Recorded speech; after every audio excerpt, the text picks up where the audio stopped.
देखिए जैसा कि आपको ये पेपर दिख रहा है, ठीक है? तो सेक्शन ए एक बार फिर से हम लोग देख लेते हैं, ठीक? सेक्शन ए में क्या है? जैसे कि यहाँ पे कुछ क्वेश्चन दिया हुआ है, ये क्वेश्चन नंबर 1 है y q minus x p, y q minus x p is equal to z, ठीक है? तो y q minus x p is equal to z, ठीक है? अब देखिए, अगर आप इसका सोल्यूशन ध्यान दें तो इसमें कुछ खास नहीं है। यहाँ पे y q minus x p is equal to z जो है आपका एक क्वेश्चन है, ये लेग्रांज का एक क्वेश्चन है। इसको हम लोग capital p p plus q q equal to r से कंपेयर कर लेते हैं। D x upon p, d y upon q, d z upon r हो जाता है। इसका इंटीग्रेशन लॉग एक्स होता है, ये लॉग वाई होता है। यहाँ पे माइनस को अगर उधर भेज दिया तो लॉग एक्स इंटीग्रेशन आ जाएगा, ये माइनस लॉग वाई हो जाएगा, लॉग सी वन हो जाएगा, ठीक है? तो ये इधर आएगा, log x plus log y होगा, लॉग एम इंटू एन से लॉग एक्स वाई हो जाएगा बराबर लॉग सी वन हो जाएगा। और इस तरह से ये सी वन बराबर एक्स वाई हो जाएगा। उसी तरह से ये लॉग वाई अपॉन जेड होगा और यहाँ पे y upon z is equal to c two हो जाएगा, ठीक है? तो ये आपका सॉल्यूशन हो गया और यहाँ पर आप देख सकते हैं कि ये सॉल्यूशन लिखने का तरीका होता है, ये सॉल्यूशन हो जाएगा pi x y comma y y upon z is equal to zero, ठीक है? तो ये आपका फाइनली सॉल्यूशन हो गया। और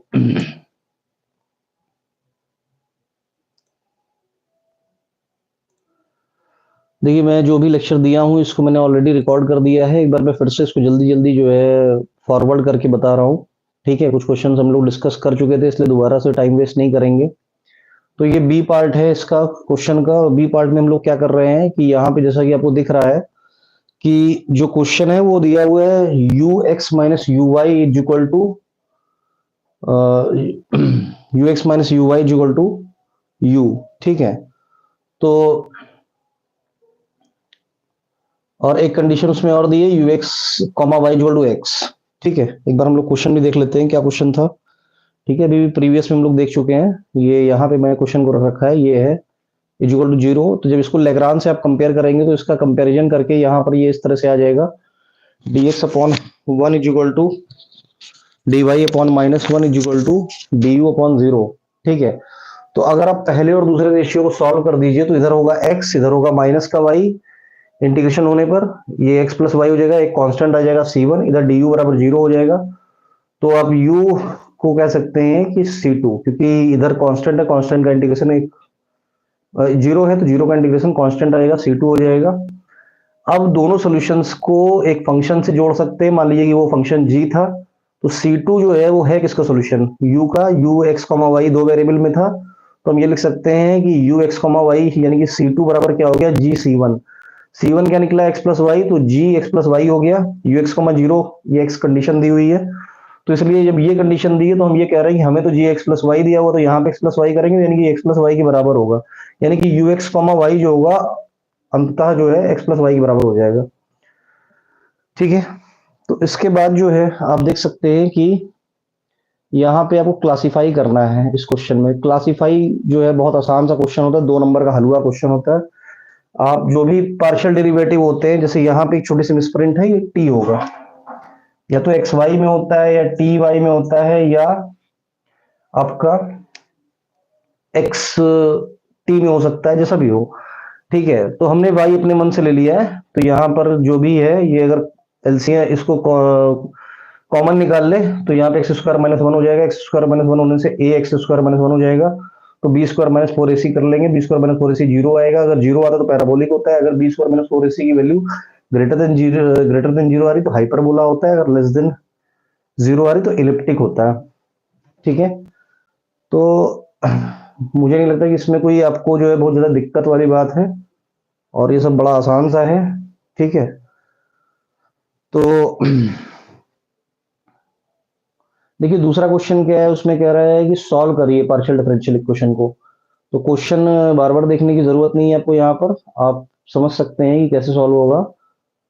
सॉल्व कैसे करते हैं, आप यहाँ पे आपने इसको लिख लिया, ठीक है? और आप इसको सॉल्व अगर करने जा रहे हैं, ठीक, तो ये देखिए आप, ये क्वेश्चन है आपका, और यहाँ पे आप ये बात जान रहे हैं कि जो एक्स के लिए 2 बार डेरिवेटिव होता है उसको डेल टू बोलते हैं, और एक बार एक्स के लिए एक बार वाई के लिए डी डैश बोलते हैं। तो इसको लिख सकते हैं m square plus m, m zero कर देंगे, जीरो कर नहीं देंगे, यहाँ पे देखिए होगा क्या कि एम स्क्वायर प्लस एम, क्योंकि डी की जगह पे एम लेते हैं और डी डैश की जगह पर 1 ले लेते हैं, ठीक।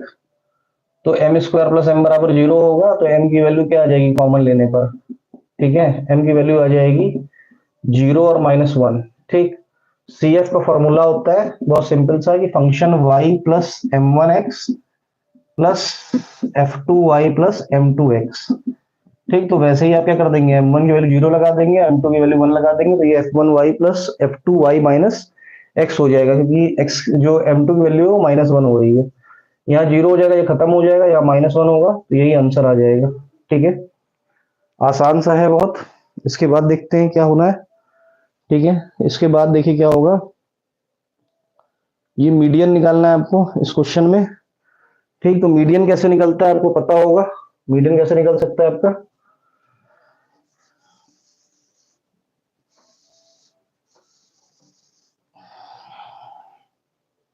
देखिए भाई मीडियन कैसे निकलता है आपका, आप ये बात जान रहे हैं। मीडियन जो होता है जितने भी टोटल टर्म हो, ठीक है, तो टोटल टर्म में अगर आप ऑड है, तो ऑड में से अगर 5 फिंगर है तो 5 का मीडियन क्या होगा, थर्ड फिंगर, यानी कि थर्ड पर जो भी, तो आप नंबर्स को असेंडिंग ऑर्डर में लिखिए, थर्ड वन लिख दीजिए।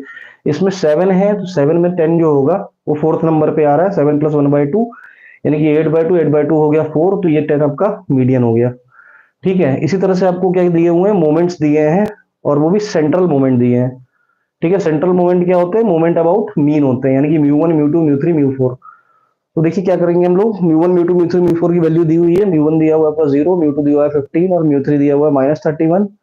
तो ये आप जो वैल्यू है इसको लगा देंगे बीटा वन के लिए, बीटा वन का फॉर्मूला होता है mu three square upon mu two cube, ठीक है। बीटा वन का फॉर्मूला होता है mu three square upon mu two cube. जैसे ही आप वैल्यू लगाएंगे ये तुरंत जो है सॉल्व हो जाएगा, ये 4.27 आ रहा है, ठीक है। देखिए कुछ चीजें हम यहाँ पर एक और भी क्लियर कर दें आपको कि जो बीटा वन की वैल्यू से भी हम ये डिसाइड कर सकते हैं कि कर्व का नेचर कैसा है, जैसे कि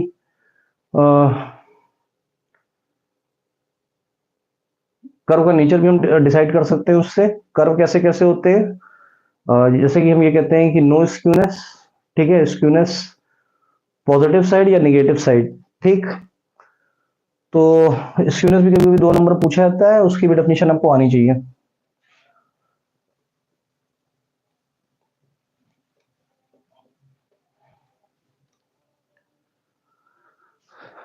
देखिए आगे देखते हैं हम लोग, ठीक है। तो यहाँ पे आप देखिए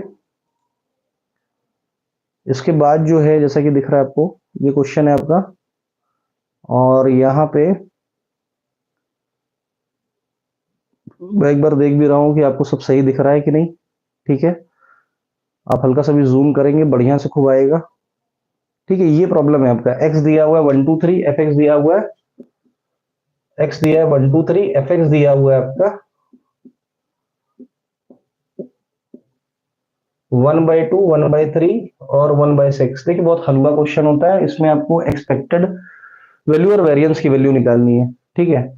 तो करते क्या है, करना बहुत सिंपल सा है कि आप क्या कर दीजिए कि जो भी वैल्यूज हैं इनको अगर आप आपस में मल्टीप्लाई करके ऐड कर दिए तो एक्सपेक्टेड वैल्यू निकल आती है, ठीक है। दूसरी बात कि अगर आप क्या करिए कि जो भी वैल्यू आ रही है, ठीक है, अगर वेरिएंस आपको निकालना तो वेरिएंस में क्या करिए कि जैसे कि आप देखिए 1 × 1/2, ठीक, 2 × 1/3, 3 × 1/6, इसको सबको ऐड कर दिए 10/6 हो जाएगा, ये 1.667 हो गया। तो ये आपका एक्सपेक्टेड वैल्यू आ गया ई एक्स जिसको बोल रहे हैं, ठीक है।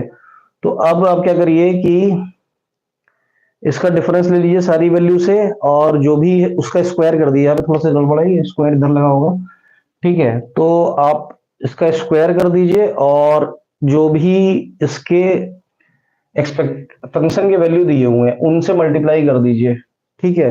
तो ये आपका 0.556 जो है वो वेरिएंस निकल करके चला आएगा, ठीक है। आगे देखते हैं, प्रोबेबिलिटी फंक्शन इसमें दिया हुआ है, प्रोबेबिलिटी फंक्शन क्या दे रहा है, वो दे रहा है a अपॉन एक्स स्क्वायर। ये कब है, जब वैल्यू जो फंक्शन की है वो x 5 से 10 है, अदरवाइज क्या है वो 0 है। ठीक है, तो देखिए 5 से 10 में क्या हो जाएगा भाई, 5 से 10 में 5 से 10 में हम इसको जब भी इंटीग्रेट करेंगे तो फंक्शन की वैल्यू जो है वो 1 होगी। ठीक है, तो इंटीग्रेट कर दिया, 1 अपॉन एक्स स्क्वायर का इंटीग्रेशन क्या होता है, इंटीग्रेशन होता है एक्स की पावर n का इंटीग्रेशन होता है एक्स की power n plus one upon n plus one. तो 1 अपॉन एक्स स्क्वायर का इंटीग्रेशन जब आप करोगे तो एक्स की पावर -2 प्लस वन, और -2 प्लस वन से क्या आ जाएगा, एक्स की पावर -1 अपॉन -1, यानी कि माइनस का 1 अपॉन एक्स आ जाएगा। तो माइनस के 1 अपॉन एक्स में ए कांस्टेंट रहेगा, लिमिट लग जाएगी 5 to 10, सॉल्व कर देंगे ए की वैल्यू 10 आ जाएगी। बहुत सिंपल सा क्वेश्चन है, लेकिन आपको थोड़ा सा ध्यान देना पड़ेगा। ठीक है, इसके बाद देखिए ये कह रहा है कि मीन निकालिए बाइनोमियल डिस्ट्रीब्यूशन का। अब देखिए मीन होता क्या है, यानी कि यहाँ पर जो वैल्यू दी हुई है ये एन और पी की वैल्यू दी हुई है, क्योंकि इसको बाइनोमियल डिस्ट्रीब्यूशन को बी एन कॉमा पी करके लिखते हैं, n c r p to the power r q to the power n minus r, और उसका मीन जो होता है वो होता है एन इंटू पी। यानी कि हम बहुत सिंपल है, क्वेश्चन में ही सॉल्यूशन छुपा हुआ है। ठीक है, हम क्या कर दें, इन दोनों को मल्टीप्लाई कर दें तो हमारा क्या आ जाएगा, मीन आ जाएगा। ठीक, तो देखिए आप क्या कर दें, इसको मल्टीप्लाई कर दें। कैसे मल्टीप्लाई करेंगे, 4 इंटू 1/3 कर देंगे, 4/3 आंसर हो जाएगा। इसी तरह से देखिए एक छोटा सा क्वेश्चन टी का आ गया था, टी टेस्ट का, तो इसमें 9.52 जो है वो एवरेज थिकनेस दी हुई है, यानी कि किसी भी चीज का एक्स का बार दिया हुआ है, स्टैंडर्ड डेविएशन यानी कि सिग्मा दिया हुआ है 0.6 mm। ठीक है, एक्स बार दिया है 9.52, जे वाला क्वेश्चन मैं बता रहा हूं इस समय। और आपका जो थिकनेस है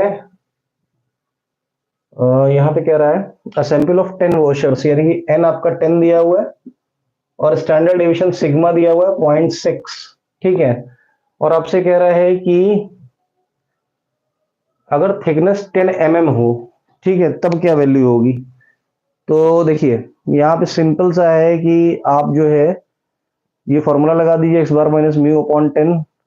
ठीक है, और यहाँ पे वैल्यू रख दीजिए स्टैंडर्ड डेविएशन की 0.6, और ये फॉर्मूला क्योंकि होता है एक्स बार माइनस म्यू अपॉन जो है एस अपॉन रूट एन का। ठीक है, तो यहाँ पे जैसे कैलकुलेट करेंगे निगेटिव आ जाएगा, निगेटिव जो है वो आपका जैसे मॉड भी लगा होता है तो कई बार निगेटिव साइन नहीं लिखते हैं, तो ये जो है ये 2.528 आ जाएगा। ठीक है, तो ये आंसर हो जाएगा आपका, इन्होंने निगेटिव ले लिया है, कोई बात नहीं। ठीक, अच्छा आगे देखते हैं। देखिए ये क्वेश्चन है आपका दिया हुआ है, ये क्वेश्चन दिया है आपका d square minus d d dash minus 2d dash square z is equal to y minus 1 e की पावर एक्स। ठीक, इसको कैसे किया जाए, तो ये बात आप जान रहे हैं कि इसमें क्या होगा, m-2 और m-2 और क्या हो जाएगा,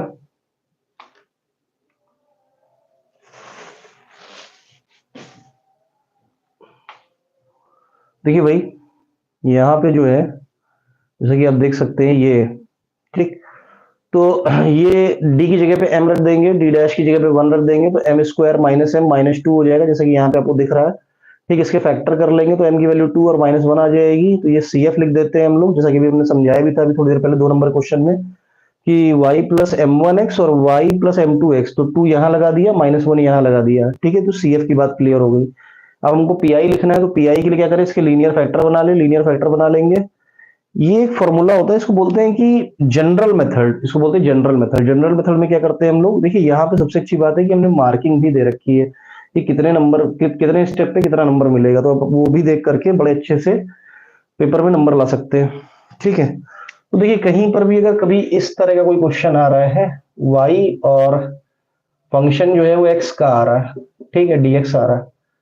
ठीक, तो और यहाँ पर लीनियर फैक्टर है आपके, तो लीनियर फैक्टर में क्या होता है, ये रूल होता है कि अगर d minus m D dash है, ठीक है, तो d minus m D dash में क्या होता है कि उसका जो इंटीग्रेट करते हैं, देखिए तो जब उसका इंटीग्रेशन लिखेंगे तो d की जगह पे आप c लिख लिया करिए, अगर ये जैसे m की वैल्यू 1 है तो यहाँ पे आप क्या कर देंगे c माइनस एक्स करके लिख देंगे y की जगह पर।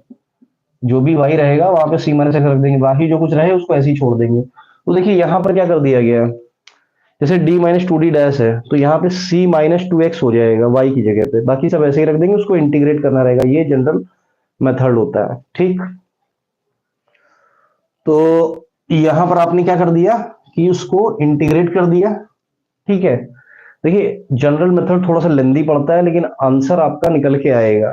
ठीक, अच्छा दूसरा क्या है कि इसमें कोई और रूल लग नहीं सकता, क्योंकि एक y का फंक्शन है और दूसरा x का फंक्शन है, कोई और रूल रूल 5 to 7 रूल है, उसमें से कोई और रूल नहीं बैठ रहा। तो six C minus two x minus one, अब कैसे करते हैं ये आपको पता ही है। C minus two x minus one को क्या करेंगे आप, यूवी मेथड से करेंगे। यूवी मेथड क्या कहता है, देखिए जरा ध्यान दीजिए, यूवी कहता है कि अगर dx के लिए इंटीग्रेट कर रहे हैं तो u v one minus u dash v two plus u double dash v three और सो वन। ठीक है, तो c minus two x minus one को हमने क्या ले रखा है, इसमें हमने लिया है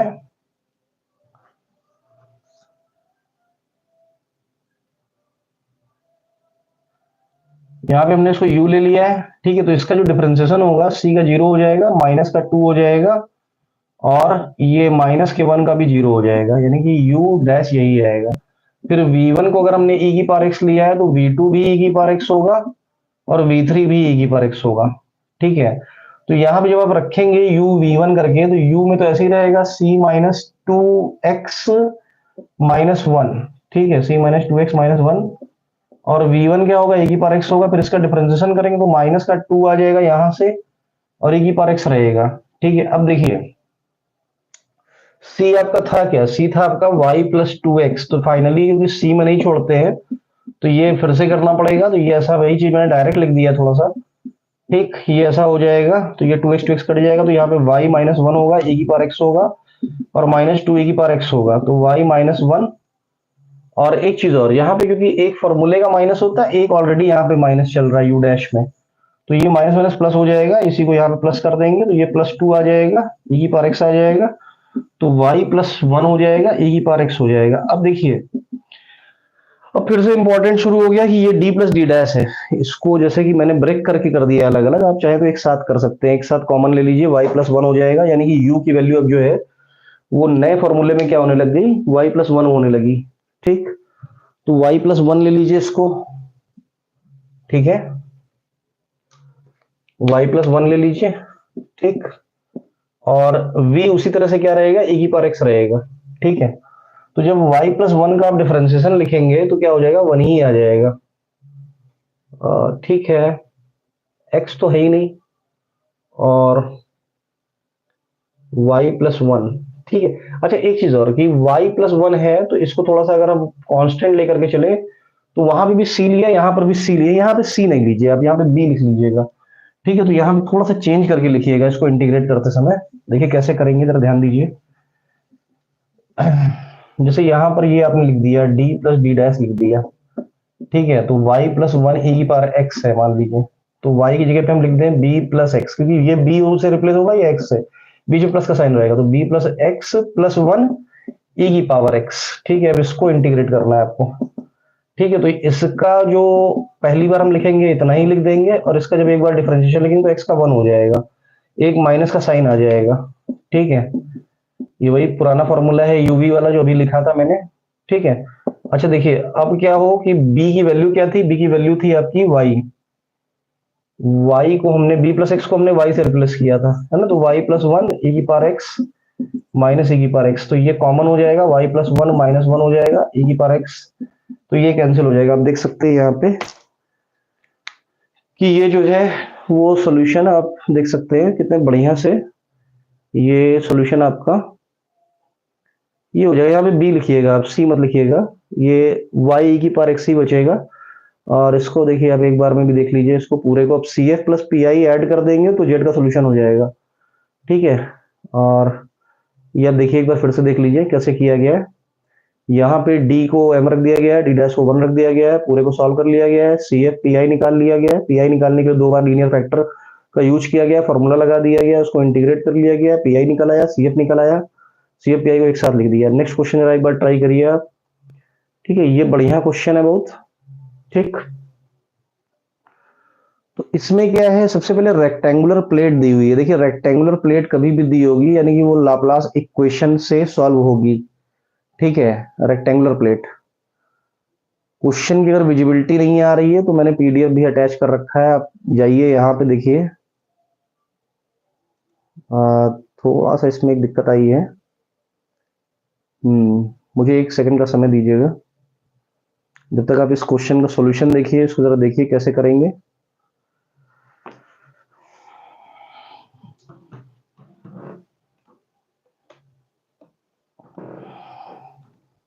थोड़ा सा मैं एडिट करके इसमें जो है लिंक डाल दूं।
एक से 2 मिनट का समय मुझे दीजिएगा।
देखिए एक बार फिर से आपका स्वागत है।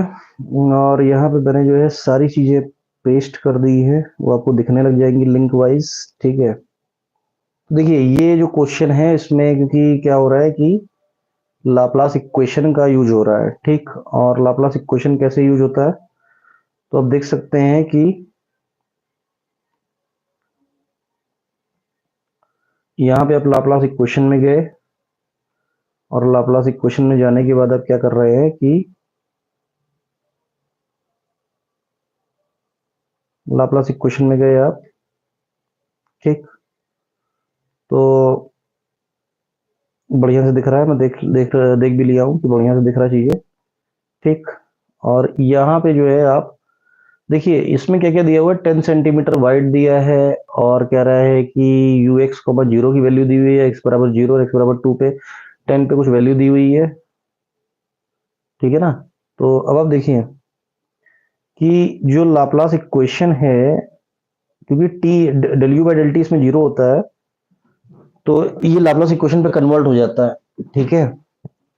Del two u upon del x two plus del two u upon del y two बराबर जीरो होता है। इसकी बाउंड्री कंडीशंस हैं, बाउंड्री कंडीशंस क्योंकि ये रेक्टेंगल होता है तो रेक्टेंगुलर फ्रेम में ये एक्स कॉमा वाई दो चीजें होती हैं, तो पहले एक्स जीरो होगा, फिर एक्स 10 होगा, फिर वाई इन्फिनिटी होगा, क्योंकि जो रेक्टेंगल जो प्लेट हम ले रहे होते हैं वो इनफाइनाइट लेंथ की होती है, तो ये वाई इसका इन्फिनिटी हो जाएगा, और जब वाई जीरो होगा तो ये इनिशियल कंडीशन दी हुई है आपकी।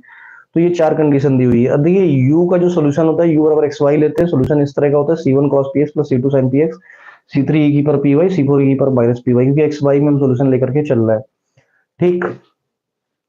तो आगे देखते हैं क्या हो सकता है, ठीक है। तो आगे कैसे करेंगे जरा ध्यान दीजिए कि यहां पे हम क्या कर दे कि जो x है आपका, x को जीरो पुट कर दे। जैसे ही x को जीरो पुट करेंगे तो क्या हो जाएगा, cos जीरो वन हो जाएगा, ठीक। cos जीरो वन हो जाएगा, तो cos जीरो वन होने की वजह से क्या होगा कि C1 बचेगा। तो इधर क्योंकि इसकी वैल्यू जीरो है, यहाँ पे आप देखिए पहली कंडीशन जो बाउंड्री की है, u zero comma y equal to zero है, तो पहली कंडीशन जैसे ही हमने लगाई तो ये क्या हो गया, ये जीरो हो गया, और यहाँ पर C1 जो है वो क्या हो गया, जीरो हो गया। C1 जीरो होने पे क्या हो गया कि C1 को जीरो रख दिया, तो ये सोल्यूशन हो गया हमारा जो क्वेश्चन नंबर 7 लिखा हुआ है। देखिए हर स्टेप पे आपके नंबर भी लिखे हुए हैं, इसलिए कोई घबराने वाली बात नहीं है, ठीक।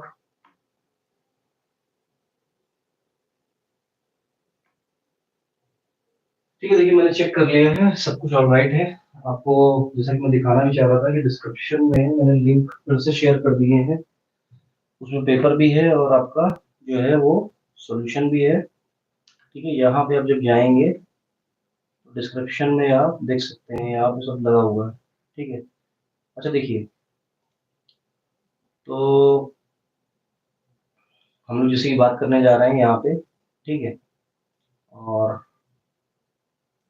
थोड़ा सा टाइम जरूर 10 मिनट का मुझे लगा, क्योंकि मुझे थोड़ा सा कॉन्फिडेंस नहीं आ रहा था कि वॉल्यूम आ रहा है या नहीं। कुछ बच्चे भी पेपर और भी पढ़ रहे हैं, तो शायद बच्चे नहीं जुड़ रहे हैं ज़्यादा, ठीक है फिलहाल। आप इसको कभी भी देख सकते हैं, ठीक।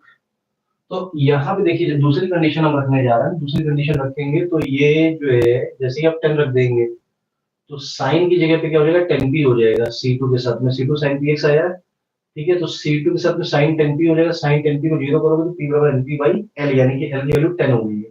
तो ये आ जाएगी np बाई 10 को, जो सबसे ज्यादा अपडेटेड इक्वेशन थी क्वेश्चन नंबर 7 में रखोगे तो ये इक्वेशन एर्थ आ जाएगी, ठीक है। जब एर्थ इक्वेशन आपकी आ गई, ठीक, एर्थ इक्वेशन आने के बाद क्या होगा कि आप देख सकते हो कि इसमें क्या करें हम लोग कि पहली जो कंडीशन है y इंफिनिटी की, वो यूज करनी है। जैसे y इंफिनिटी को जीरो करेंगे तो C3 जो होगा वो खत्म हो जाएगा, C3 जीरो हो जाएगा, क्योंकि C3 के साथ जो है जैसे ये इंफिनिटी रखेंगे तो e पर माइनस इंफिनिटी क्या होगी, ये तो खत्म हो जाएगा, जीरो हो जाएगा, ये बचेगा e पर इंफिनिटी। तो e पर इंफिनिटी इंफिनिटी रख नहीं सकते, तो C3 को हमको जीरो रखना पड़ेगा, तभी ये टर्म खत्म होगा हमारा, ठीक है। आपको बढ़िया दिख रहा होगा, ये टर्म खत्म हो जाएगा, तो C2 C4 बचेगा। C2 C4 को हम लोग bn ले लें, तो bn ले लेंगे। bn की वैल्यू कैसे निकलती है, bn एक फूरियर सीरीज का फॉर्मूला होता है, जैसे कि आपको पता ही है bn क्या होता है।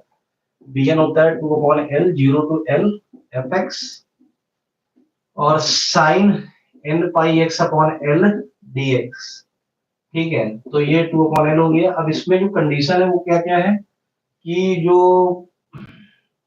रेक्टेंगुलर आपका जो प्लेट है वो 0 5 से 10 पे ब्रेक है, तो 0 से 5 में कुछ और वैल्यू है और 5 से 10 में कुछ और वैल्यू है। तो यहाँ पे fx की वैल्यू अलग अलग लगा देंगे। एक बार वैल्यू कितनी है आपकी, ये दी हुई है 20x और एक बार दी हुई है 20 इंटू 10 माइनस एक्स। तो ये फंक्शन की दो अलग अलग वैल्यू होगी, दोनों को इंटीग्रेट कर दिया। इंटीग्रेशन कैसे करते हैं, यूवी मेथड से करते हैं। एक इंटीग्रेशन में करके दिखा भी दे रहा हूँ, 20x sin 2x का कैसे करेंगे। ठीक, इसका मान लीजिए आपको इंटीग्रेशन करना है, 20 बाहर हो जाएगा, x हो जाएगा, साइन का इंटीग्रेशन कर देंगे, x का 1 आ जाएगा, साइन का 2 बार इंटीग्रेशन कर देंगे। ठीक है, साइन का इंटीग्रेशन हो जाएगा माइनस का cos p x upon p, फिर करेंगे तो माइनस का sine p x upon p square हो जाएगा।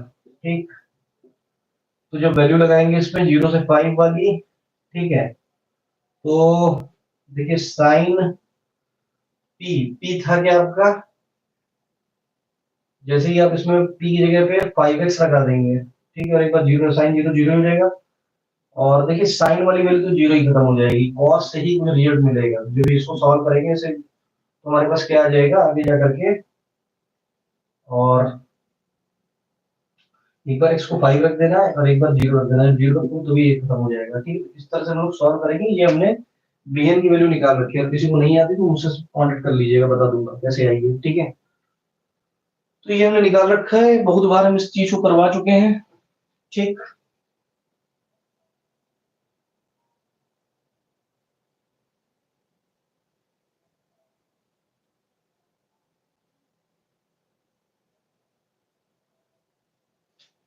अच्छा देखिए इसमें एक चीज और है कि जो p था वो कितना आया था, n पाई बाई 10 आया था। ठीक है, यहाँ से भी क्लियर बहुत ज्यादा नहीं हो रहा है, n पाई एक्स अपॉन 10 लिखेंगे ना, n पाई बाई 10 आया है। ठीक है, तो जैसे ही आप इसको n पाई बाई 10 में 5 डालोगे एक बार, तो वो पाई बाय 2 हो जाएगा, वो जीरो होने लगेगा, तो साइन में ही रिजल्ट आएगा। ठीक है, साइन में ही आगे रिजल्ट आएगा जाकर के। तो साइन की वैल्यू जो है वो ये इस तरह की आएगी, साइन 2n माइनस 1 पाई एक्स, यहाँ पर जो निकाली गई है। नहीं आता है किसी को तो पूछ लीजिएगा, मुझसे बता दूंगा, आसान है बहुत। ठीक है, तो ये हो गया आपका। देखिए अब एक्सपोनेंशियल कर्व दिया हुआ है, बहुत इंपॉर्टेंट क्वेश्चन है, इस तरह क्वेश्चन बहुत ज्यादा पूछे जाते हैं। पीवी पर गामा इक्वल टू के दिया हुआ है। ठीक, इसको कैसे सॉल्व करेंगे आप, देखिए होता क्या है कि हम बेसिकली हर एक कर्व को स्ट्रेट लाइन पे लेके जाते हैं। तो स्ट्रेट लाइन जो होती है आपकी, स्ट्रेट लाइन कैसी होती है, y equal to mx plus c type. तो इसमें हम लोग लॉग ले लेते हैं और इसको mx प्लस सी टाइप बनाते हैं। ठीक है, इसको बना लिया हमने mx प्लस सी टाइप। ठीक है, तो यहाँ पे ये log p हो गया, ये गामा log b हो गया, बराबर log k हो गया। तो y प्लस गामा x, इसको x ले लिया, इसको y ले लिया, इसको c ले लिया। ठीक है, और इसको सॉल्व करना शुरू कर दिया हमने। ठीक, तो सॉल्व करेंगे, कैसे सॉल्व होगा जरा देखिए, ध्यान दीजिए। इसको हम ऐसे भी लिख सकते हैं y equal to c minus gamma x। तो जो नॉर्मल इक्वेशन होती है, नॉर्मल इक्वेशन कैसे होती है, देखिए जो भी इसमें अननोन है, अननोन क्या क्या है इसमें, ये एक c अननोन है, गामा अननोन है। ठीक है, तो c के लिए जब डिफरेंशिएट करेंगे तो c के साथ क्या है, 1 है, तो 1 से पहले पूरा मल्टीप्लाई कर दीजिए, समेशन ले लीजिए। तो जहां पे कुछ नहीं होता है, कोई वेरिएबल नहीं होता, वहां पे n लिख दिया जाता है। तो nc हो जाएगा, यहाँ पे x क्योंकि पहले से है तो सिग्मा x हो जाएगा, यहाँ सिग्मा y रहेगा। फिर अब इसको x से मल्टीप्लाई कर दिए तो एक्स वाई हो जाएगा, एक्स सी हो जाएगा, माइनस गामा एक्स स्क्वायर हो जाएगा। फिर समेशन लगा दीजिए, सिग्मा लगा दीजिए, समेशन मतलब सिग्मा। ठीक है, तो sigma x y c sigma x minus gamma sigma x square. बहुत इंपॉर्टेंट है, इस तरह के क्वेश्चन जरूर आते हैं। ठीक, तो अब इस ये आ गया, इसकी वैल्यू निकालनी होगी हमको, वो हम टेबल से निकालेंगे। देखते हैं टेबल कैसे बनेगी। ठीक है, तो देखिए टेबल हमने कर दिया है, इसको टेबल करने जा रहे हैं। ये टेबल आ गई हमारी, क्वेश्चन में दिया होगा वैल्यू, ये वैल्यू आपको दी हुई है।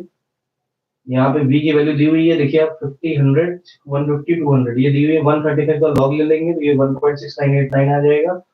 और इसको जो है अब हमें क्या करना है कि इधर हमने p देखिए लिख दिया, इसीलिए 135 का लॉग ये होता है। ठीक है, तो हमने क्या किया, x और y को मल्टीप्लाई कर दिया। ठीक, देखिए हमने जो यहाँ पे लेट किया है, तो लेट दो चीजें करी, एक लॉग पी लेट किया, एक लॉग वी लेट किया, यहाँ पे जैसे लिखा हुआ है। तो दोनों का ही लॉग ले लिया, दोनों को मल्टीप्लाई कर लिया आपस में, जो लॉग आए हैं एक्स और वाई को, ये आ गया, एक्स स्क्वायर निकाल दिया है, इसको सबको ऐड कर लिया, ये आ गया। टेबल का भी नंबर होता है, टेबल अगर आप बनाते हैं सही उसका भी नंबर होगा, लेकिन आप नॉर्मल इक्वेशन सही लिखें तभी वो नंबर देगा। बस इसमें क्या करिए, ये वैल्यू पुट कर दीजिए सारी सिग्मा की। तो यहाँ पे इस तरह से वैल्यू जो है गामा और सी की वैल्यू सॉल्व हो जाएगी, एंटी लॉग लेकर के सॉल्व करना पड़ेगा, जैसे कि यहाँ पे एंटी लॉग लिया गया है। बहुत आसान है, कैलकुलेटर की हेल्प से हम लोग एंटी लॉग ले लेंगे, तो के आ गया और गामा आ गया, ठीक है, और उसी को हमने रख दिया, टीवी की बार गामा इक्वल टू सी या के जो भी था वो सॉल्व हो गया। देखिए यहाँ पे के लिख गए हैं, हमने इसको सी लिया था, लॉग के को सी सी लिए, जो है लॉग के को सी लिया था, तो एंटी लॉग लेंगे तो के की वैल्यू निकल आएगी, यहाँ पे के के लिए एंटी लॉग लिया गया। बहुत आसान है, आप देख रहे होंगे। ठीक, इस तरह से आप, एक वन मोर प्रॉब्लम है जो कि यहाँ पे जो है फिट पॉइसन डिस्ट्रीब्यूशन का आ गया, सेकंड का डी पार्ट है। तो फिट कैसे करते हैं आप लोग, fit sigma F x upon sigma F करके मीन निकलता है, मीन निकल आया, फॉर्मूला एक बार माइनस लेमडा, लेमडा एक बार एक्स अपॉन फैक्टोरियल एक्स होता है, फॉर्मूला लिख दिया। ठीक है, अब हम क्या करेंगे इसमें कि ये जो टेबल दी हुई है, एक्स की वैल्यू दी हुई है, ठीक है, इन एक्स की वैल्यू के लिए हम इसमें एक बार जीरो रखेंगे तो कुछ निकल आएगा, फिर 1 2 3 रख के एक्स की वैल्यू हम 10 तक का सॉल्व कर लेंगे, जो निकलेगा उसको हमें कैपिटल एन से मल्टीप्लाई करना है। तो कैपिटल एन कितना दिया हुआ है, ये चीज ध्यान देने की है। कैपिटल एन जो है वो आपका 400 है। जो सिग्मा एन जो होता है, सिग्मा एफ जो होता है वही कैपिटल एन होता है, सम ऑफ फ्रीक्वेंसी। ठीक है, तो 400 से मल्टीप्लाई करेंगे, 107 आ जाएगा। जो फ्रीक्वेंसी दी थी क्वेश्चन में वो कितनी थी, 103 दी हुई थी, देखिए पहली फ्रीक्वेंसी जो दी हुई है 103। ठीक है, एक्स जीरो दिया हुआ है, जब फ्रीक्वेंसी 103 थी, हमने इसको मल्टीप्लाई करके लिख दिया, टेबल में एफ एक्स की टेबल नहीं दी हुई है। ठीक है, तो अब आप देखेंगे कि ये सब जो है डिफरेंस निकलना शुरू हो जाएगा दोनों में। और देखिए यहाँ पे राउंड ऑफ भी करना पड़ेगा, कुछ राउंड ऑफ होंगे, और एक चीज ध्यान देना है कि जो भी फ्रीक्वेंसी आपने निकाली है उनका जो सम आ रहा है, सम करने पे सब 400 ही है। देखिए कुछ काम पड़ गया था जिस वजह से हमें चला गया था, एक मिलने वाले आए थे, तो इसको लेक्चर को फिर से जो है कंटिन्यू करते हैं। ठीक है, देखिए यहाँ तक हम लोग बात कर चुके हैं, यहाँ तक हम लोग बात कर चुके हैं। अब ये जो प्रॉब्लम है ये देखना है हमको, ये काई स्क्वायर का प्रॉब्लम है।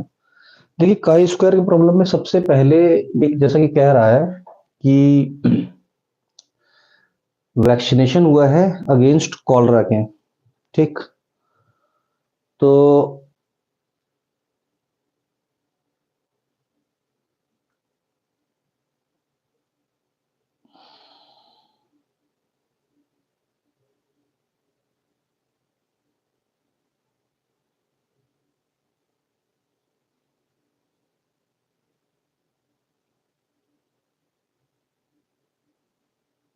देखिए, तो वैक्सीनेशन हुआ है और ये कह रहे हैं कि वैक्सीनेशन होने के बाद इतने लोगों पे अटैक किया, इतने लोगों पे जो वैक्सीनेशन नहीं कराए थे उन पे अटैक किया। तो ये एक टेबल दिया हुआ है, इसी टेबल से हमको करना है। टेबल में देखिए नल हाइपोथेसिस और अल्टरनेट हाइपोथेसिस जो है वो आप छोड़ दिया करिए, वो बाद में रिजल्ट के हिसाब से लिख दिया करेंगे, ठीक है। तो ये कह रहा है कि आप स्टेटमेंट को डिफेंड करिए या मना कर दीजिए कि inoculation prevents attack from cholera, ठीक है। यानी कि जो है अगर आप वैक्सीन देते हैं, ठीक है, तो कॉलरा जो होता है वो नहीं होता है, और अगर नहीं लगाते हैं तो हो जाता है, ठीक। तो आपने ये लिख दिया, जैसा कि आप यहाँ पे देख पा रहे हैं, ये आपने लिख दिया नल हाइपोथेसिस अल्टरनेट हाइपोथेसिस। देखिए इसमें होता क्या है, रो टोटल इनटू कॉलम टोटल होता है। तो जैसे मैं बता भी दे रहा हूँ कि इसमें एक होती है ऑब्जर्व्ड फ्रीक्वेंसी, ऑब्जर्व्ड फ्रीक्वेंसी आपकी 30, इसको O1 लिख दीजिए, O2 लिख दीजिए 160, O3 लिख दीजिए 140 और O4 लिख दीजिए 460। तो जब आप इसके लिए लिखने जा रहे हैं E1 को, ठीक है, एक्सपेक्टेड फ्रीक्वेंसी को, तो यानी कि रो टोटल होता है, रो टोटल यानी 30 के सामने जो भी टोटल लिखा होगा वो कितना लिखा है 190, तो रो टोटल हो गया, ये इसको बोलते हैं रो टोटल, ठीक। फिर कॉलम टोटल होता है, कॉलम टोटल कैसे लिखते हैं, 30 के नीचे क्या लिखा है 170, ठीक है, तो कॉलम टोटल हो गया 170 और ग्रैंड टोटल हो गया यानी कि यहाँ पर जो लिखा हुआ है 790, ठीक। तो ये सब लिख दिया हमने, और जैसे इसको सॉल्व करेंगे तो वो सॉल्व होके आ जाएगा आपका,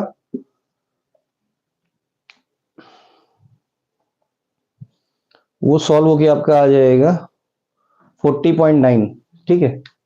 देखिए यहाँ पे 170 पहले लिख दिया, इससे कोई फर्क नहीं पड़ता, 170 पहले लिख दिया, फिर 190 लिखा है और 790 लिखा है। ठीक, 40.9 आएगा। ठीक, कई बार क्या होता है कि इसको हम लोग राउंड ऑफ करके भी कर लेते हैं। ठीक है, जैसे 40.9 है तो 41 ले लेते हैं। ठीक है, 129.1 है तो 129 ही लिख देते हैं। लेकिन इन दोनों का सम 170 ही आना चाहिए, जैसे क्वेश्चन में दिया हुआ था। ठीक है, तो इसी तरह से जैसे मैंने E1 दिखाया है, वैसे ही आप E2, E3, E4 सब निकाल लेंगे। ठीक है, और ये टोटल भी कर देंगे, टोटल प्रीवियस की तरह बराबर आना चाहिए। ठीक, अब एक टेबल बनेगी ऑब्जर्व फ्रीक्वेंसी और एक्सपेक्टेड फ्रीक्वेंसी की। ठीक है, तो वो टेबल कैसी रहेगी, इस तरह की, ऑब्जर्व फ्रीक्वेंसी और एक्सपेक्टेड फ्रीक्वेंसी की, यहां से यहां तक आप देख रहे होंगे। ठीक है, और ये जो फ्रीक्वेंसी की टेबल बनेगी आपकी, तो ये आपका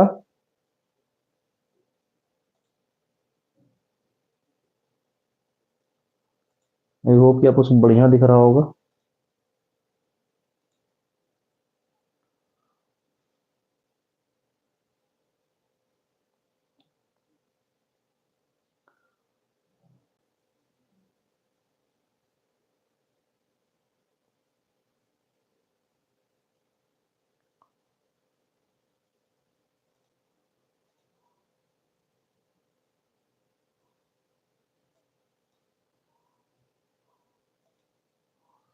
तो देखिए, इन दोनों का डिफरेंस ले लेते हैं, उसका होल स्क्वायर कर देते हैं, और E1, E2, E3, E4 से चारों को डिवाइड कर देते हैं, यानी कि 10.9 का होल स्क्वायर करेंगे और 40.9 से डिवाइड करेंगे, तो ये आपका वैल्यू आना शुरू हो जाएगा। और जब ये वैल्यू आ जाएगा आपका, ठीक है, तो आप क्या करेंगे कि जो है, जैसे ये 4.874 आ रहा है आपका। ठीक है, तो इसमें एक होता है डिग्री ऑफ फ्रीडम। तो डिग्री ऑफ फ्रीडम कैसे निकलता है, डिग्री ऑफ फ्रीडम देखने का तरीका बहुत आसान है। ठीक है, देखिए यहाँ पे जो रो है वो कितनी, टोटल वाले को छोड़ दीजिए, तो दो रो है, 30, 160, 140, 460, और दो कॉलम है, 30, 140, 160, 460। ठीक है, तो दो रो है, दो कॉलम है, तो डिग्री ऑफ फ्रीडम क्या होगा, 2 - 1, 2 - 1, तो ये 1 आ जाएगा। और इसके लिए ये क्वेश्चन में वैल्यू दी रहेगी 3.841। देखिए, हमें क्या करना होता है, हम एक वैल्यू को निकाल रहे होते हैं, तो उसको बोलते हैं काई स्क्वायर कैलकुलेटेड। वो हमारा कितना आया, 4.874 आया है। और काई स्क्वायर टेबुलेटेड, यानी कि जो टेबल में दिया रहता है, वो कितना आया है, 3.841 आया है। तो जब ये वैल्यू हमारी कैलकुलेटेड जो है वो टेबुलेटेड से बड़ी होती है, तो हम ये कहते हैं कि नल हाइपोथेसिस हमारी रिजेक्ट हो रही है। ठीक है, तो यहाँ पे देखिए लिखा भी हुआ है, नल हाइपोथेसिस रिजेक्टेड और अल्टरनेट एक्सेप्टेड। अल्टरनेट में क्या है कि इनोकुलेशन प्रिवेंट्स कॉलरा। ठीक, देख लेते हैं एक बार हमने लिखा क्या था अल्टरनेट में। अल्टरनेट में हमने लिखा हुआ था inoculation prevents cholera, inoculation not prevents cholera, हमने नल में लिखा था। ठीक है, तो ये हमारा, क्योंकि क्वेश्चन में यही कह रहा था कि डिफेंड और रिफ्यूट करिए इस स्टेटमेंट को कि वैक्सीनेशन प्रिवेंट करता है या नहीं। तुमने कहा कि नहीं भाई, वैक्सीनेशन प्रिवेंट करता ही करता है। देखिए, ज्यादातर जो चीजें हम लोग रिजल्ट में दिखाते हैं, ये बात आप बहुत ध्यान से दिमाग में गांठ मार लीजिए कि ज्यादातर जो चीज हम लोग रिजल्ट में दिखा रहे होते हैं वो आपके यूनिवर्सल ट्रूथ होते हैं। जैसे कि the sun rises in the east, vaccination prevents cholera, malaria, और smoking is injurious to health. ये सब जो भी आपके सोशल कॉज हैं, ठीक है ना, कि जैसे कि हेल्थ है वो सोशल स्टेटस पे डिपेंड करती है, health is based on social status. देखिए, एक आधा परसेंट एक्सेप्शन को छोड़ दिया जाए तो आप ये बात जानते हैं, जो अमीर इंसान होगा उसका जो बच्चा होगा वो हेल्दी होगा, और जो गरीब है उसका बच्चा जो होगा वो, देखिए, उतने संसाधन वो नहीं जुटा पाता है। ठीक है, अब एक गरीब आदमी हो, ये भी हो सकता है कि वो खुद ना खाए लेकिन अपने बच्चे को खिलाए, तो ये एक्सेप्शन है। ठीक है, कि उसका बच्चा भी देखने में एक ही जैसा है। लेकिन देखिए, कहीं ना कहीं संसाधनों की जो अमीर होगा उसके पास संसाधन ज्यादा होंगे, गरीब के पास कम होंगे। तो इसलिए हम कई बार स्टेटमेंट ऐसा भी लिखते हैं कि जो जो स्टेटस है जो चिल्ड्रन का, वो सोशल स्टेटस पे जो है, वो हेल्थ सोशल स्टेटस पे डिपेंड करती है। ठीक, तो ये सारे के सारे यूनिवर्सल ट्रूथ है। यूनिवर्सल ट्रूथ ही ज्यादातर जो है वो रिजल्ट में लिखे जाते हैं। उसी तरह से नल हाइपोथेसिस और अल्टरनेट हाइपोथेसिस क्वेश्चन में लिखा जाता है अपने आप से। नहीं दी, अगर क्वेश्चन में कुछ कह रहा है स्पेसिफाइड तब तो ठीक है, नहीं तो फिर अपने हिसाब से लिखते हैं उसको। तो मैं तो क्या करता हूँ, नो पहले से नहीं लिखता हूँ, नो बाद में लिख देता हूँ। ठीक है, जैसा भी हमारा रिजल्ट आ रहा होता है। अब देखिए, इसके बाद जो क्वेश्चन है वो क्या है, वो क्वेश्चन ये है, C F P I base. ठीक है, तो C F P I base है, ये आपको पता होना चाहिए कि D - MD - -A अगर है। देखिए, मैं इसको एक बहुत बढ़िया तरीके से बता रहा हूँ। एक यूनिक वे में बता रहा हूं कि अगर कहीं पर भी D minus m D dash minus a लिखा हो तो जो उसका सी एफ होगा, ठीक है, सी एफ लिखना होगा e की power a x f one y plus m x. ठीक, तो यानी कि यहां पे -1 है तो e की पावर में क्या जाएगा, +1 जाएगा। ठीक है, और देखिए जब यहाँ पे हम इसके लिए लिख रहे हैं डी माइनस डी डैश -1 के लिए जो बाद में लिखा गया ये वाला, तो इसके लिए e की पावर x जाएगा, f2 लिख दिया, फंक्शन मान लीजिए दूसरे वाले को दिखा रहे हैं तो f2 लिखना पड़ेगा, और यहां पर भी माइनस है यानी कि इसका भी रिवर्स होगा, प्लस होगा, साइन का बस उल्टा लिख देना है।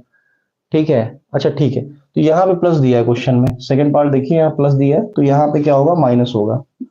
ठीक है, क्योंकि m की वैल्यू क्या हो जाएगी यहाँ पे, होता क्या है कि m अगर जैसे यहाँ 1 करेंगे तो माइनस में आएगा, m जब -1 करेंगे तो प्लस होगा, इसीलिए यहाँ पे -1 में वैल्यू दिया जाता है, तो ये हो गया। ठीक है, उसी तरह से जब d+1 वाले के लिए आप लिखने चाह रहे हैं, ठीक है, तो d+1 वाले के लिए क्या लिखेंगे आप, e की पावर में माइनस जाएगा और फंक्शन में जो है केवल y रहेगा, यहाँ पे m की वैल्यू जो है वो 0 हो जाएगी, यहाँ m 0 होगा, तो CF और PI दोनों लिखना है। ठीक, अब PI लिखते हैं, कैसे लिखा जाएगा, देखिए PI लिखने का बहुत सिंपल सा तरीका है कि आप डी स्क्वायर को -a² से रिप्लेस करते हैं।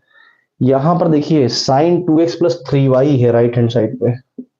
ठीक, यानी कि a आपका 2 है और b आपका 3 है। ठीक, तो यानी कि माइनस का 2 का स्क्वायर यानी कि -4। ठीक है, और दूसरी बात कि डी डी डैश जो होगा वो क्या होगा, माइनस का a इंटू बी होगा। ठीक है, तो माइनस का a इंटू बी यानी कि माइनस का 2 इंटू 3, यहाँ पे थोड़ा सा गड़बड़ हुआ है, ये 2 होगा। ठीक है, यह जो लिखा सही है लेकिन यहाँ पे 2 होगा। ठीक है, तो माइनस का 2 इंटू 3 यानी कि माइनस का 6 और माइनस का 4 यानी कि माइनस का 10 और माइनस का 1 माइनस का 11 हो जाएगा, ये देखिए यहाँ पे लिखा हुआ है, और डी डैश ऐसे ही बच जाएगा। ठीक है, तो इसको जब सॉल्व करेंगे तो कॉन्जुगेट लगा देंगे, कॉन्जुगेट लगाएंगे, देखिए डी डैश मतलब कि एक बार y के लिए डिफरेंशिएशन, तो जब डिफरेंशिएशन करेंगे तो यहाँ पे थोड़ा सही करना है, यहाँ पर कॉस आएगा, COS कॉस आएगा। ठीक है, कॉस डिफरेंशिएशन कॉस में आएगा, ये आंसर थोड़ा सा सही लिखना पड़ेगा।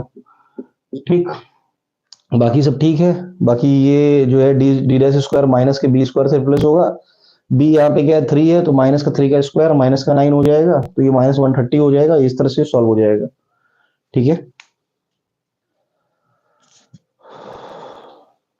ये यहाँ पे फाइनल आंसर, ये कॉस में आएगा आंसर। ठीक, अब देखिए एक क्वेश्चन है थर्ड का, ये बहुत बहुत बहुत इंपॉर्टेंट क्वेश्चन है और ये कई बार पूछा गया आपसे, मतलब मैं क्या बताऊं कि ये बहुत ज्यादा ही पूछा जाता है। ठीक है, इसके जैसा एक क्वेश्चन है वो पूछा जाता है, तो बहुत अच्छे से तैयार होना चाहिए आपको। ठीक, तो देखिए यहाँ पे वेरिएंस दिया हुआ है 9, तो ये दोनों इक्वेशन है, इनको मीन वैल्यू से सेटिस्फाई कराएंगे, 8x बार माइनस का 10y बार 40x बार माइनस का 18y बार, तो जो इक्वल टू 240 लिखा है माइनस का 214 हो जाएगा, यही इक्वेशन है। अगर आपको वहां क्लियर नहीं दिख रहा क्वेश्चन तो यहाँ से देख लीजिए। ठीक है, इनको दोनों को सॉल्व करेंगे, यहाँ पे x की जगह पे x बार रख देते हैं, y की जगह y बार रख देते हैं, दोनों को सॉल्व करते हैं, 1317 आंसर आ जाएगा। ठीक है, उसी तरह से देखिए जब आप वेरिएंस निकालने जा रहे हैं तो वेरिएंस निकालते समय क्या होगा, वेरिएंस देखिए क्वेश्चन में दिया हुआ है कि वेरिएंस x का 9 है यानी कि सिग्मा x स्क्वायर यानी कि स्टैंडर्ड डिवीजन का स्क्वायर आपका 9 दिया हुआ है। ठीक है, तो 9 का जब रूट लेंगे तो क्या हो जाएगा, 3 आ जाएगा, यहाँ पे ये 3 आ गया। ठीक है, इक्वेशन क्या होती है रिग्रेशन लाइन की, वो होती है y minus y bar b y x x minus x bar. ठीक है, तो उसमें जैसे ही पुट कर देंगे आप, क्या क्या पुट करेंगे, पुट आपको यही करना है, एक्स बार वाई बार यानी कि 13 और 17 पुट कर देना है। ठीक है, और बी वाई एक्स आपको जो है कहाँ से मिलेगा, बी वाई एक्स आपको मिल जाएगा, देखिए एक इक्वेशन को रोक लीजिए, जैसे कि मान लीजिए आप इसको रोक रहे हैं, x minus 10y equal to -66 जाएगा, तो y अगर रोकेंगे तो वो 8/10 हो जाएगा करके, तो 0.8 आ जाएगा, वहीं से लिखा गया। ठीक है, ये 0.8 लिख दिया गया है। ठीक, तो ये 0.8 हो जाएगा, बस वैल्यू पुट करेंगे, सॉल्व कर देंगे, देखिए यहाँ पे लिखा भी मैंने बी वाई एक्स 0.8 होगा। ठीक है, अब देखिए एक इक्वेशन को y बराबर करके लिखते हैं, दूसरे वाले को x बराबर करके लिखते हैं, जो यहाँ पे दूसरी इक्वेशन दी हुई है ये वाली, इसमें x को यहीं पर रोक लेंगे, इसी जगह पे लेफ्ट हैंड साइड में रोक लेंगे, उधर भेज देंगे बाकी सब, तो 18/40 करके आएगा, 80/40 जो है वो 0.45 हो जाएगा, तो bxy जो है 0.45 हो जाएगा, तो एक्स बार और वाई बार को पुट कर देंगे, जैसे ही पुट करेंगे तो कोरिलेशन की वैल्यू जो है आपकी आ जाएगी, ये आपका आ गया। और ये क्वेश्चन लिख दिया आपने, और ये बी वाई एक्स और बी एक्स वाई की वैल्यू जो है वाई के साथ जो होता है यहाँ पे वो बी एक्स वाई होगा, ये बी वाई एक्स होगा 0.8, दोनों को मल्टीप्लाई करेंगे, रूट ले लेंगे तो ये आ जाएगा 0.36 का रूट यानी कि 0.6, ये आर की वैल्यू आ गई। अब एक बहुत इंपॉर्टेंट चीज है कि इसमें जो है वो सिग्मा वाई क्या हो। तो देखिए सिग्मा एक्स स्क्वायर आपको 9 देता, सिग्मा एक्स 3 हो जाएगा, आर अभी जो आपने निकाला है 0.6 हो जाएगा, और बी वाई एक्स आपको पता है कि वो कितना था 0.8, यहाँ पे देखिए आपने लिखा भी हुआ है 0.8, ठीक है, ये 0.8 लिखा हुआ है आपने, ठीक है, तो बस 0.8 पुट कर देंगे और ये आपका आंसर आ जाएगा, सिग्मा वाई निकल के आ जाएगा 4। ठीक है, मैं इसको एक बार में भी दिखा दे रहा हूँ आपको, इस तरह से एक बार में सॉल्व हुआ है। ठीक है, ये इस तरह से सॉल्व हुआ है, पहले आपने एक्स बार वाई बार निकाल लिया है, ठीक है, क्वेश्चन की हेल्प से, और फिर इस तरह से आपने उसको जो है आगे सॉल्व कर दिया। बहुत इंपॉर्टेंट क्वेश्चन है, बहुत पूछा गया है, इसको ध्यान से करिएगा, भले ही आपको 3 बार तैयार करना पड़े। देखिए आगे देखिए, यहाँ पे एक एग्जैक्ट का क्वेश्चन है, ये बहुत इंपॉर्टेंट है, कई बार पूछा जाता है आपसे। ठीक है, तो इसमें क्या करते हैं, हम एक्स बराबर ए की पर यू लेते हैं, वाई बराबर ए की पर वी लेते हैं। ठीक है, जो x square del two z upon del x two होता है उसको d d minus one z में तोड़ते हैं, जो वाई स्क्वायर वाला होता है उसको D dash minus one z में तोड़ते हैं। ये तरीका आपको याद होना चाहिए। ठीक है, कहीं पर अगर x y del two z upon del x del y करके होगा तो उसको आप लिखेंगे डी डी डैश जेड। ठीक है, तो ये आपने तोड़ दिया इस तरह से, और जो राइट हैंड साइड है उसको भी यू और वी में लिख लिया, ई की पावर में, उसको सॉल्व किया। ठीक है, सॉल्व करने के बाद जो है आपका ये रिजल्ट आ गया। ये रिजल्ट आने के बाद क्या करते हैं, z is equal to a e to the power h u plus k v लेते हैं जनरल सोल्यूशन, क्योंकि इसका सोल्यूशन सी एफ के जो डी की जगह एम और डी डैश ये वन लेते तो उससे नहीं हो पाएगा, इसका फैक्टराइजेशन हो नहीं सकता। तो जेड का ये सोल्यूशन ले लेते हैं a to the power h u plus k we.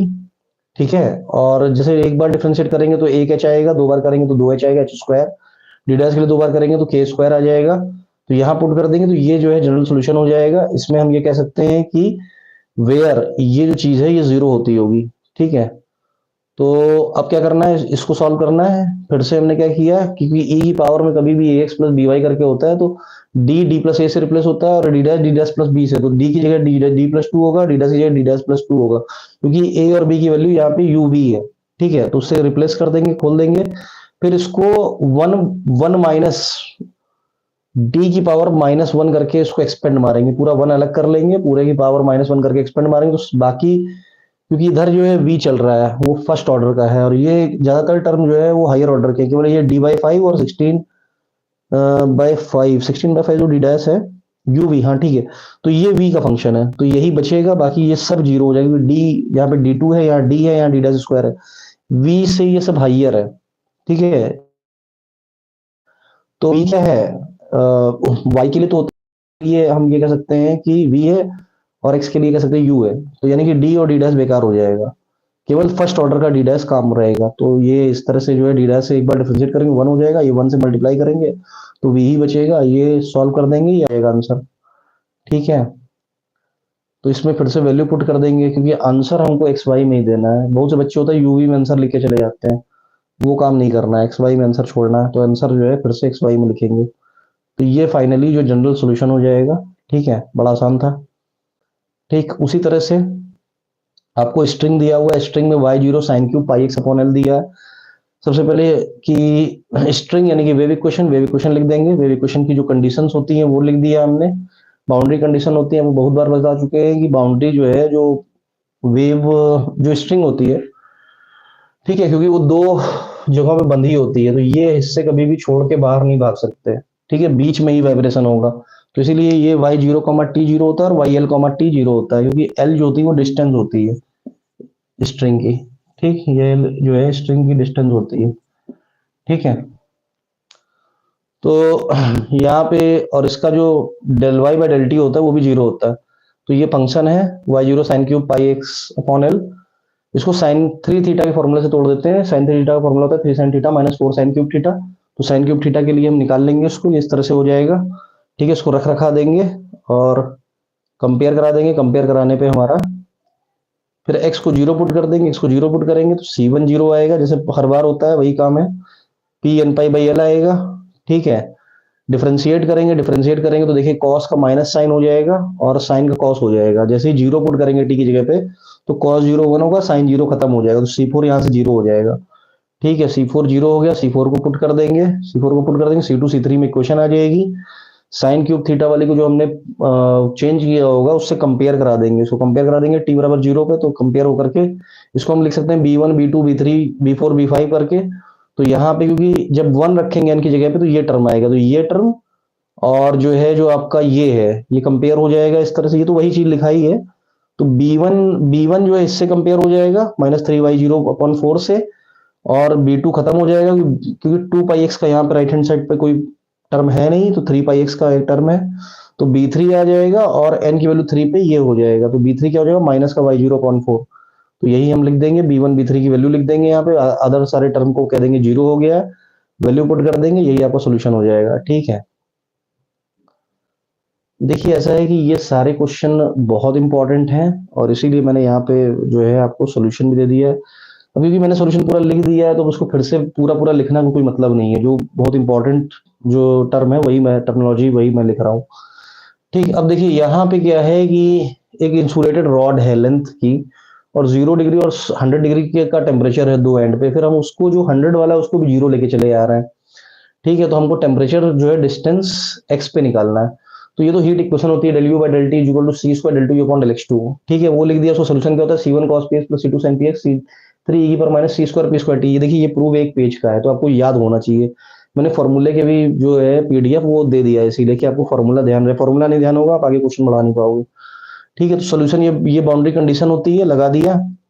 इसी तरह से इसको जो है जब हमने पहली बाउंड्री कंडीशन लगाई तो सी वन हमारा जीरो आ गया, सी वन जीरो आ गया, उसी तरह से क्या हो गया कि फिर दूसरी कंडीशन लगाई तो p n pi by l आ गया। ठीक है, ये इतना हो गया। अब ये जो है ये आपका इनिशियल टेम्परेचर डिस्ट्रीब्यूशन है 100x/L। क्यों है ऐसा, एक बात समझिए, देखिए इस बात को थोड़ा समझना पड़ेगा कि ये इनिशियल टेम्परेचर डिस्ट्रीब्यूशन क्या होता है। देखिए इसमें आती है स्टडी स्टेट। स्टडी स्टेट में क्या होता है कि टेम्परेचर जो है वो बदलना बंद हो जाता है। ठीक है ना, जैसे पहले क्या था 0 100 था तो टेम्परेचर, देखिए टेम्परेचर हमेशा क्या होता है हीट बॉडी से जो मतलब कोई बॉडी है वो अधिक गर्म है और कोई ठंडी है तो गर्म से ठंडे की तरफ हीट का ट्रांसफर होता है। उसी तरह से जैसे कि अगर आप पढ़ रहे हैं इसका मतलब जो पढ़ा रहा है वो आपसे ज्यादा हायर पोटेंशियल पे होगा, तभी आप उससे शिक्षा का ग्रहण कर रहे हैं। शिक्षा हो सकता है या आप हो सकता है कि किसी वेद का ज्ञान आप ले रहे हो, ठीक है, कोई श्लोक कोई मुहावरा कुछ समझ रहे हो, तो वो अधिक पोटेंशियल वाला आदमी ही आपको समझा पाएगा। ठीक है, तभी आप उसका सम्मान करेंगे। तो वही यहाँ पर भी है।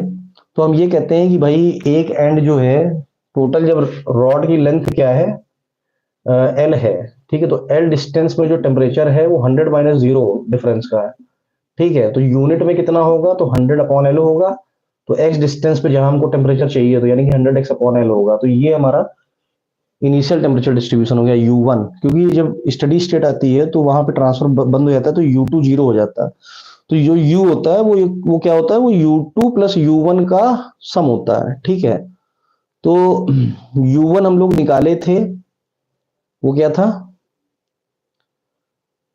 हम लोगों ने निकाला था कुछ U1x, T करके, वो क्या था ये था BN करके जो आया था, ये BN करके आया था, इसको BN करके लिख सकते हैं, लिख दिया हमने। अब हमें क्योंकि जो है BN की वैल्यू निकालनी है UX, 0 जो लेफ्ट हैंड साइड है 50 को जीरो करोगे तो ये 100x/L जो इनिशियल टेम्परेचर डिस्ट्रीब्यूशन है उसी के बराबर हो जाएगा, ये इनिशियल कंडीशन है। तो BN निकालने के लिए इसको इंटीग्रेट करोगे, इंटीग्रेट करना मैंने 20 बार बताया है आपको। ठीक है, तो वहीं से आ जाएगा, मैं एक बार और बता दे रहा हूँ आपको इंटीग्रेट करके। ठीक है, कि BN कैसे निकलेगा, तो ध्यान दीजिए BN जो है BN आपका यहाँ पे लिखा हुआ UX, T वाले पे इस स्टेप पे। ठीक है, तो BN निकालने जा रहे हैं तो BN कैसे निकलता है 2/L 0 से L।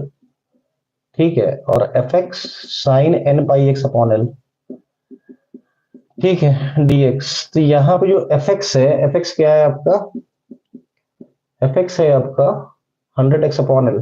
ठीक है, और ये है साइन n पाई x/L dx। ठीक, 0 से L में करना है इसको इंटीग्रेट। ठीक, तो 2/L हो जाएगा 100x अपॉन एल है, ठीक। साइन का इंटीग्रेशन माइनस का cos N pi x upon l, और एल अपॉन एन पाई पलट करके आ जाएगा, ठीक है। डायरेक्ट लिख दिया करिए आप लोग, कोई दिक्कत नहीं है। और x का 1 हो जाएगा यहाँ पे, तो 100 अपॉन एल करके बचेगा फंक्शन से, ठीक है, डिफरेंशिएशन में। कॉस का फिर से करेंगे तो साइन करके आ जाएगा, sine n pi x upon l, और यहाँ मल्टीप्लाई में l square upon n square pi square हो जाएगा, ठीक है। ये लिमिट चल रही है 0 से एल की। अब देखिए 2 अपॉन एल हो गया, ठीक है। जैसे ही रखेंगे यहाँ पे तो ये कॉस एन पाई करके हो जाएगा। कॉस एन पाई क्या होता है? कॉस एन पाई होता है -1 की पावर एन, ठीक है। तो ये एल एल कट जाएगा, ठीक है। और माइनस का कॉस जो मल्टीप्लाई में है वो कॉस एन पाई है अपॉन एल है, ठीक। ये कट गया, एल अपॉन एन पाई है, ठीक। ये -1 की पावर एन हो गया, ठीक। यहाँ पे आपका ये हो जाएगा माइनस का 200, ये एल एल फिर से कट जाएगा, और अपॉन में एन पाई, ठीक है। यही आप देखिए यहाँ पे लिखा हुआ बी एन, ठीक। तो बी एन की वैल्यू यहाँ पर लिख देंगे, यही जो आई है, ठीक। और एन को यहीं पे समेशन में लिख देंगे, साइन एन पाई एक्स यहीं से हो जाएगा, और ई की पावर यहां से लिख देंगे, तो यही आपका फाइनल रिजल्ट हो जाएगा, ठीक है। बहुत इंपॉर्टेंट है, बहुत ज्यादा पूछा था। या तो ये 0 से 100 वाला पूछा जाता है, या 30-60 वाला पूछा जाता है। 30-60, 30-80 या 20-60 ऐसे एक दो क्वेश्चन और है कि इनिशियली उसमें जो डिस्ट्रीब्यूशन है टेम्परेचर का वो अलग अलग रहता है, ठीक। अब देखिए ना, ये मल्टीपल रिग्रेशन का क्वेश्चन है। ये बहुत ही आसान क्वेश्चन है, जो बच्चे कई बार नहीं समझ पाते हैं कैसे करना है। ये रिग्रेशन कम कर फिटिंग ज्यादा है, ठीक। एक बार देखिए, फिर मैं बता रहा हूं। अब देखिए इसको कैसे करते हैं। इसको करने का तरीका क्या है कि हम, क्योंकि ये कह रहा है कि x1 का x2 x3 पे रिग्रेशन निकालो, तो x1 को इधर रोक लेंगे और 3 कांस्टेंट से a b c से जोड़ देंगे x2 x3 को, ठीक है। फिर सिग्मा लगाएंगे, सिग्मा x1, तो यहाँ पे ma हो जाएगा, b सिग्मा x2 हो जाएगा, c सिग्मा x3 हो जाएगा। फिर अब x2 से मल्टीप्लाई कर देंगे, फिर x3 से मल्टीप्लाई कर देंगे, तो ये फिर समेशन लगा देंगे, जैसे कर फिटिंग करते हैं, बिल्कुल वही सेम काम है, ठीक है। तो ये 3 इक्वेशन इस तरह की आ जाएंगी, 3 इक्वेशन आ जाएंगी। फिर इसकी एक टेबल बनाएंगे। टेबल मैंने पूरी बनाई नहीं है, आप आराम से x1 को लिखिए, x2 को लिखिए, x3 को लिखिए, फिर x1 x2 को एक बार मल्टीप्लाई करिए, जोड़ दीजिए, x1 x3 को मल्टीप्लाई करिए, जोड़ दीजिए, और इस तरह से x2 का स्क्वायर निकालिए, x3 का स्क्वायर, ये इन सब में एक क्वेश्चन में रख दीजिए। रखेंगे तो ये एबीसी की वैल्यू आ जाएगी, यही आंसर है। बहुत इंपॉर्टेंट है, ठीक। अच्छा देखिए, इसके बाद जो है बायस थ्योरम का क्वेश्चन है। बायस थ्योरम में यहाँ पे जो भी इवेंट होता है यहाँ पे अपॉन में लिखा जाता है, ठीक है। तो एक टारगेट है, अगर सिविलियन उसको हिट करता है तो उसकी प्रोबेबिलिटी 2/5 होती है, जबकि अगर जो आर्मी ऑफिसर हिट करता है तो 3/5 हो जाती है, ठीक है। तो अगर 8 शॉट फायर किए जाएं तो जो है आर्मी ऑफिसर ने 10 शॉट लगा दिए होंगे, इसकी क्या प्रोबेबिलिटी होगी, ठीक है। तो हमने क्या किया कि हमने बड़े आसानी के साथ इसके फॉर्मूले को लिख लिया, और हमने कहा कि भाई आर्मी ऑफिसर का जो होता होगा प्रोबेबिलिटी, वो क्या होगा, एक बैग में से निकाल लो 3/5 होगा, और जो सिविलियन का है वो 2/5 होगा, ठीक है। 8:10 आर्मी ऑफिसर का जो है वो रेशियो है, तो 4/5 आ गया, ठीक है। तो ये जो है ये P1 जो हो जाएगा 4/5 P2 हो जाएगा। तो बस इसी तरह से हमने इसमें यहाँ पे वैल्यू पुट कर दिया, ठीक है। और इसको जो है आर्मी ऑफिसर और सिविलियन में जो है वो एक रेशियो दिया हुआ था, तो रेशियो से हमने उसकी प्रोबेबिलिटी को इक्वेट करा दिया और उसकी वैल्यू को रख दिया, तो ये 15/23 आ गई। अब क्योंकि हमने दूसरे वाले का निकाला, पहले वाले का अगर निकालना तो 1 में से माइनस कर देंगे, ठीक है। तो ये 8/23 हो जाएगा, यही इसका आंसर हो जाएगा। बहुत इंपॉर्टेंट क्वेश्चन है, बहुत बार पूछा गया है, ठीक। अब देखिए नॉर्मल का क्वेश्चन है। नॉर्मल में क्या होता है, x minus mu upon sigma होता है। म्यू यहाँ पे क्या होता है, मीन होता है, ठीक है। तो यहाँ पे जो वैल्यू दी है 140, पहले 140 दी हुई है, ठीक है ना। तो देखिए बिटवीन 140 एंड 144 कह रहा है, तो दो वैल्यू निकालेंगे, Z1 Z2 दो इंटरवल के लिए निकालेंगे। Z1 Z2 Z2 हमारा क्या हो जाएगा, 144 माइनस 140 हो जाएगा। तो 0 से 4.4, 0 से 0.4 के लिए जो एरिया होता है वो हम टेबल से देखेंगे, वो इतना आ जाएगा। अब ये कितने लोगों के लिए, 1000 लोगों के लिए। यहाँ पे देखिए 1000 आदमी दिया हुआ है, तो 1000 से मल्टीप्लाई कर देंगे, इतना आंसर आ जाएगा। इसको राउंड ऑफ ले लेंगे, आदमी कभी भी डेसिमल में नहीं हो सकता, ठीक है। तो 155 आ जाएगा। इसी तरह से नेक्स्ट जो है 126 के लिए निकाल लेंगे माइनस में, तो कभी भी माइनस का 1.4 से लेके इन्फिनिटी तक का चाहिए, तो हम कहते हैं 1.4 से लेकर के इन्फिनिटी तक का एरिया कवर करेंगे। तो हम 0 से 1.4 तक का एरिया अगर हमें पता हो, ठीक है, वो टेबल से हम जानते हैं कि ये वैल्यू होती है। तो टोटल देखिए, जो टोटल एरिया होता है 1 होता है नॉर्मल का, तो इतना 0.5 होता है, इतना 0.5 होता है, तो 0.5 में से अगर हम ये एरिया घटा दें तो हमें इधर से बड़ा एरिया मिल जाएगा। तो बस हमने वही काम कर दिया, ठीक है, और हमको ये एरिया मिल गया, और उसको 1000 से मल्टीप्लाई कर देंगे तो ये आ जाएगा। उसके लास्ट पार्ट है, बिल्कुल सिमिलर है, इसको मैं एक्सप्लेन नहीं कर रहा हूँ, ठीक है, आसान है, आप कर लेंगे, सिमिलर है, ठीक। देखिए यहाँ पे ये क्वेश्चन मिसप्रिंट था, इसको बताने से कोई फायदा नहीं है। फिर ये कंट्रोल चार्ट का एक क्वेश्चन है, बहुत इंपॉर्टेंट क्वेश्चन है, ठीक है। यहाँ पे कंट्रोल चार्ट के बारे में मैंने पूरा बता रखा है कि ये फॉर्मूला होता है, तो जो एन की वैल्यू 500 दी हुई है, ठीक है, इंटू 17 कर देंगे, 17 सैंपल यहाँ पे दिए गए हैं आपको, 17 सैंपल दिए गए हैं, ठीक है, और ये साइज दिया हुआ है 500, एन की वैल्यू 500 हो गई, ठीक है। तो एनपी चार्ट आप लगाने जा रहे हैं, तो पी बार पहले कैसे निकालेंगे, जितने डिफेक्टिव हो उन सबको जोड़ दीजिए, डिफेक्टिव अपॉन एन कर दिए, यानी कि 500 इंटू 17, 8500 से डिवाइड कर दीजिए, तो ये क्यू बार भी निकल आएगा। सीएल क्या होता है, एनपी बार होता है, एनपी बार यहाँ पे देखिए लिखा हुआ है, CL central line, central line की वैल्यू आ गई, ठीक है। उसको 500 से, क्योंकि एन से मल्टीप्लाई करना होता है पी बार को एन से मल्टीप्लाई कर दिया, पी बार यहाँ पे निकाला हमने, ठीक है। और ये फॉर्मूला होता है यूसीएल का, एनपी बार प्लस 3 रूट एनपी बार क्यू बार, ठीक है, वो कर दिया। यूसीएल यानी कि अपर कंट्रोल लाइन आ गई, और ये लोअर कंट्रोल लाइन आ गई, यहाँ पर सेंट्रल लाइन आ गई, अपर सेंट्रल तो नहीं बोलेंगे, अपर कंट्रोल लाइन और लोअर कंट्रोल लाइन बोलेंगे, ज्यादा सही रहेगा, ठीक है। तो अब ये देखिए डायग्राम बना दिया, ये जो पॉइंट क्वेश्चन में दिए थे, ये हमने यूसीएल ड्रॉ किया, ये सीएल ड्रॉ किया, ये यहाँ पे हमारी एलसीएल ड्रॉ हुई, कुछ पॉइंट हमारे बाहर निकल जा रहे हैं, तो हमने लिख दिया कि ये आउट ऑफ कंट्रोल है, ठीक है ना, आउट ऑफ कंट्रोल लिख दिया। उसी तरह से इसका अगर हम पी वाले से कर सी वाले से करते तो सी वाले से ये सॉल्यूशन होता, ठीक। क्योंकि इस पेपर में एक क्वेश्चन, एक्चुअली ये 20 नंबर क्वेश्चन था, 10 नंबर में दे दिया गया था, ठीक है। तो इसमें भी कुछ पॉइंट बाहर निकल रहे हैं, और हम ये कुछ पॉइंट जो है,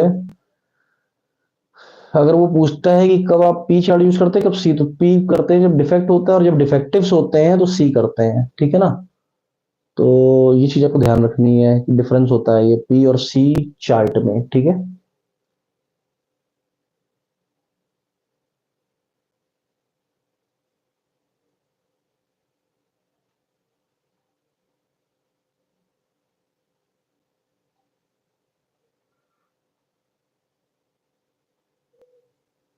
ठीक है भाई, तो बहुत बहुत शुक्रिया आप लोगों का कि आप लोग बने रहे, इतना समय दिया मुझे, और यहीं पर मैं इस लेक्चर को वाइंड अप करता हूँ। Okay, thank you.